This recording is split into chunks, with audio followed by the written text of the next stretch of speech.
Tell me if it's rolling. It's rolling. Hey guys, Joshua Peterson of Peterson Electric. After a pretty long day here, we're all finished up. This is a third part to this video from my SEO guy. If you could link it, I'd appreciate it. It is April 15th, 2022. And it is the end of the day with all of this.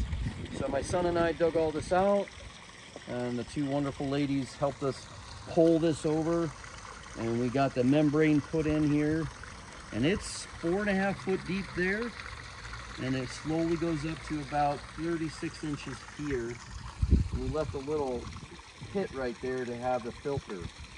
And so we ended up, she doesn't have enough stone and flagstone, and they're going to figure out what to do on the back, but did enough to keep that hose out of the way, or the fountain there to push down. Yeah, so she's got 2 koi fish and a goldfish in there. Turned out pretty good. And yeah, that filter should help pick up stuff.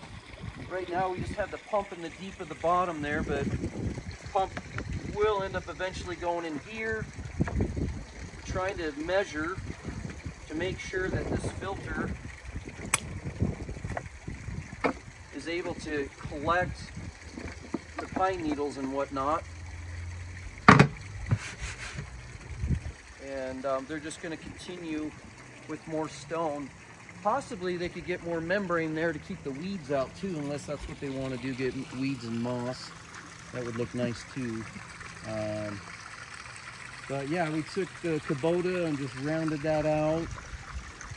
Made sure we didn't hit the trees. That was pretty tough. We got that done, and then ran the Kubota up and down to get that tampered. And we're just going to leave them at it because they're completely out of stone, and that was quite a bit of flagstone. I think they're going to need another 2 pallets. But yeah, it turned out pretty good. So not that we do a ton of landscaping, but if you guys are looking at needing something like a pond like that, that was actually a really fun day. Kind of felt like I wasn't at work finally.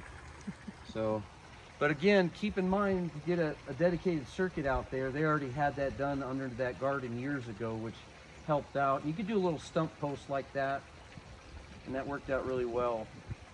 So anyways, thanks for joining us, guys. Please subscribe to us and tell your friends about us. Take care.